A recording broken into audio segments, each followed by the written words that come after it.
नमस्कार दोस्तों, मैं रंजना तिवारी। आज आप सबके बीच में एक बहुत ही प्यारा, बहुत ही ज़बरदस्त बेटा विवाह गीत लेकर आई हूँ।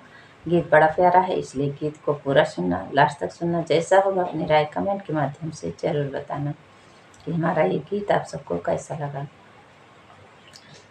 सोने के सिंहासन बैठे राजा दशरथ, बेनिया डोलावै काहू से ल्याजे सुखा काई नींद राजा तो काना भावे जही घर राम कुंवर सुखा काई नींदरिया राजा तो काना भावे जही घर राम कुंवर।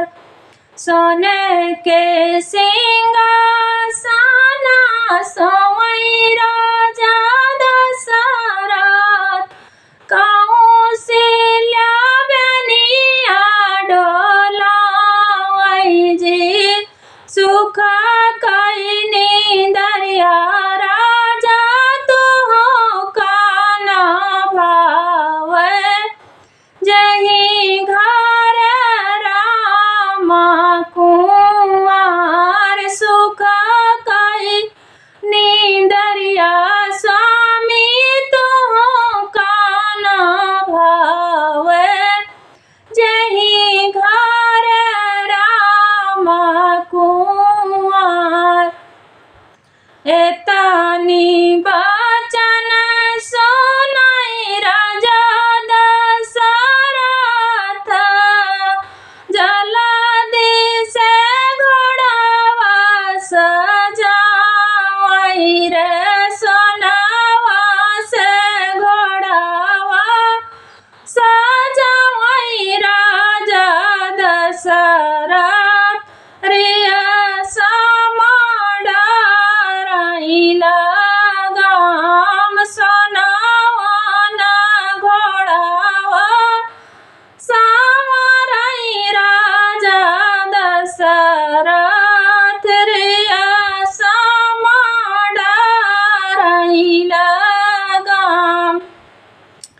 घोड़े पीठी भया सावर राजा दशरथ, जनक नागरिया का जाई रे अंगना बहार तलउड़िन चियरिया पूछाई अवध कई हाल अंगना बहार तलउड़िन चियरिया पूछाई अवध कई हाल।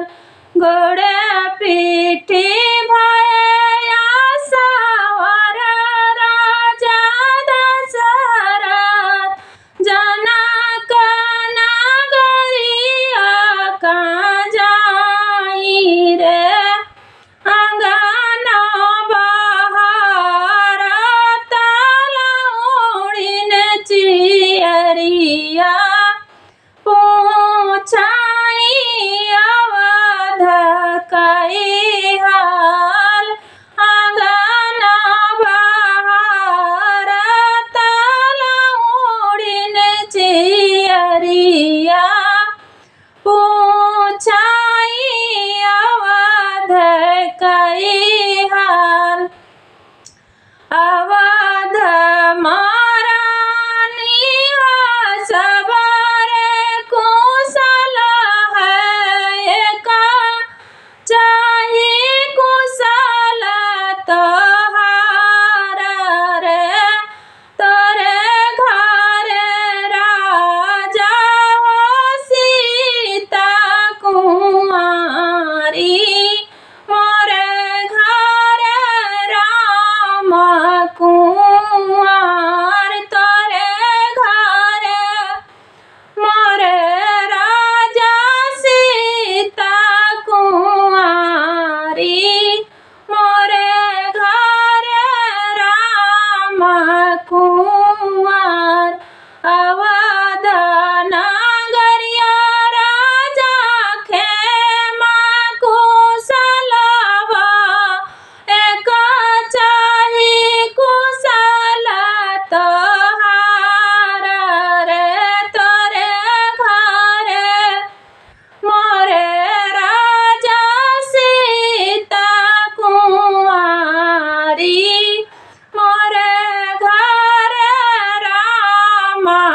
कुंवर तोरे घर है राजा सीता कुंवारी मोरे घर राम कुंवर सीता रामा कई राजा त्यों बियाहवा दोनों कई जोड़िया पार रे सीता संग रामा कई हुआ तबियाहवा जनमा सुफला होई जाय सीता संग रामा कई हुआ तई बियाहवा